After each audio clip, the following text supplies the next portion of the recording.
ஒளிப்பேழைகள் ஒளிப்பேழை ஒளி நாடா கேட்டிருப்போம், பார்த்துருப்போம்.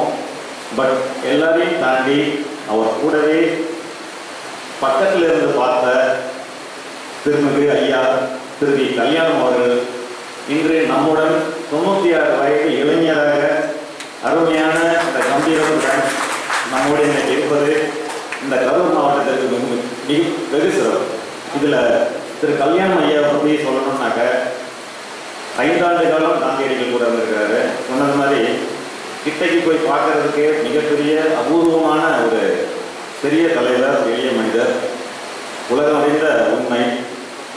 இதில் முக்கியமாக உங்களுக்கு தெரிவிக்க வேண்டியது என்னென்னா, அவர் இந்த இறுதி காலகட்டம், காந்தியடிகளோட இறுதி காலகட்டம், இறுதி மூச்சு, அந்த டைமில் பக்கத்தில் இருந்து அவரை பரிவோடு பார்த்துக்கிட்டவர். அந்த ஒரு பெருமையான மிகு தருணத்தையும் கூட இருந்து பார்க்கக்கூடிய அந்த ஒரு அருமையான ஒரு வரலாற்று சிறப்பு மிக்க ஒரு நன்மனிதர். இன்னும் சொல்ல போனாக்க 96 வயது இளைஞர்னு சொன்னதில் எந்த வித மாற்று கருத்துமே கிடையாது. அவரை கையை பிடிச்சி தூக்கி எந்திரிக்க நோன்ட்டார், நானே எந்திரிச்சுக்கிறேன் அப்படின்னு. அந்த அளவுக்கு ஒரு மனதில் உறுதி உள்ள 96 வயது இளைஞர் என்று சொன்னால் தப்பே கிடையாது. இதில் தாண்டி அவருடைய கடந்த கால வாழ்க்கையில் ஒரு முக்கியத்துவம் என்னன்னு கேட்டிங்கன்னா, காந்திய கொள்கை இன்றைக்கு நம்முடன் வாழ்ந்து கொண்டிருக்கிற காந்தியன். முன்னுதாரணம் திரு கல்யாணம் ஐயா அவர்கள் தான். இதில் முக்கியமாக பயமே கிடையாது, எந்தவித பயம் இல்லாமல் மிகப்பெரிய தலைவர்களை கூட நீங்க செஞ்சீங்கன்னா தப்பு அப்படின்னு சொல்லக்கூடிய ஒரு மன உறுதி படைத்த மாமனிதர்ன்றது நிறைய பேருக்கு தெரியுமா தெரியல. ஆனால் உண்மை அதுதான். மிகப்பெரிய பாப்புலர் தலைவர், நான் பேரை சொல்லல, நீங்க அப்புறமா நெட்ல கூட எடுத்து பாருங்க. அவங்களெல்லாம் முகத்துக்கு நேராக தைரியமா நீங்க செஞ்சீங்கன்னா தப்பு அப்படின்னு உதாரணத்தோட சொல்லக்கூடிய உரிமை மிக்க, தைரியம் மிக்க, நேர்மை மிக்க ஒரு காந்திய மாமனிதர்னா அது கல்யாணம் தான். மேலும் அவர் நம்ம கிட்ட இன்றைக்கு நம்முடன் இருப்பதே ஒரு மிகப்பெரிய சிறப்பு.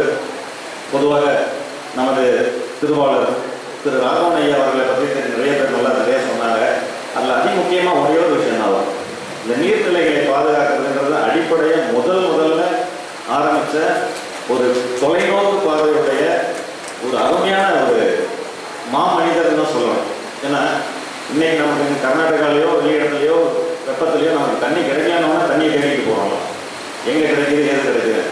ஆனால் முன்னாடியே இருந்து இந்த மாதிரி ஒரு சூழல் வரலாம், அப்படி வந்தாலும் சரி, வறட்சி வராட்டினாலும் சரி, நீர்நிலைகள்னால மக்களுக்கு ஏற்படக்கூடிய சௌகரியம் என்னன்றது தொலைநோக்கு பார்வையோட இன்னைக்கு நேர்த்திக்கலை. அதாவது நதிகளை மட்டும் பராமரிப்போன்றதை தாண்டி நீர்நிலை ஏரி எங்கெல்லாம் இருக்குதோ அந்த ஒரு தனித்துவமாக அவருடைய பத்திரிகை நிருபர்களை போய் பார்த்து அதனுடைய குறைகளை இருந்ததுன்னா உடனே அது முக்கியத்துவம் கொடுத்து சீர்திருத்தம் செய்யறதுக்கான அனைத்து பணிகளையும் செஞ்சிருக்கிறாரு. இந்த தொலைநோக்கு பார்வை சொன்னது மாதிரி பத்திரிகையை வளர்ச்சி பண்ணணும் அப்படிங்கிற நோக்கத்தில் இல்லாமல் பொதுநோக்கோடு செஞ்சக்கூடிய ஒரு அற்புதமான செயல்.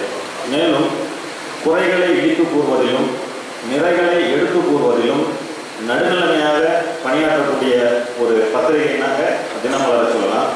வெறும் செய்தியை மட்டும் கொடுக்குறோம், இதை மட்டும் தகவல் தெரிஞ்சால் போதும் அப்படின்னு இல்லாமல் திங்கள் முதல் கடைசி நாள் வரைக்கும் ஆன்மீக மலர், நீங்கள் அறிவியல் மலர், மாணவர் மலர், சிறுவர் மலர் என்னென்ன கொடுத்துருக்காங்க. அதெல்லாம் பார்த்தீங்கன்னா ஆன்மீக மலரில் அனைத்து ரிலீஜியனுக்கும் சம அளவில் ஒரு முக்கியத்துவம் கொடுத்துருப்பாங்க.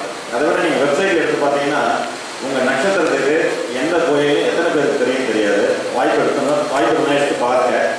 ஒவ்வொரு நட்சத்திரத்தில் பிறந்தவங்களுக்கும் ஒரு கோயில். இதை ஆன்மீக மலருடைய வெப்சைட்டில் அந்த தலப்புராணம், அதனுடைய முக்கியத்துவம், அந்த மாதிரி பல அபூர்வ விஷயங்கள் நம்மளாம் கேட்டு தெரிஞ்சுக்கிட்டாலுடைய கிடைக்காத போது நமக்கு பார்த்து தெரிஞ்சுக்கிறதுக்கான நிறைய அறிவுபூர்வமான நிறைய செயல்களை செஞ்சுருக்காங்க. மேலும் ராகவன் ஐயா பற்றி சொல்வதற்கு பெரியவர்கள் அனைவரும் மிக அருமையாக சொன்னார்கள்.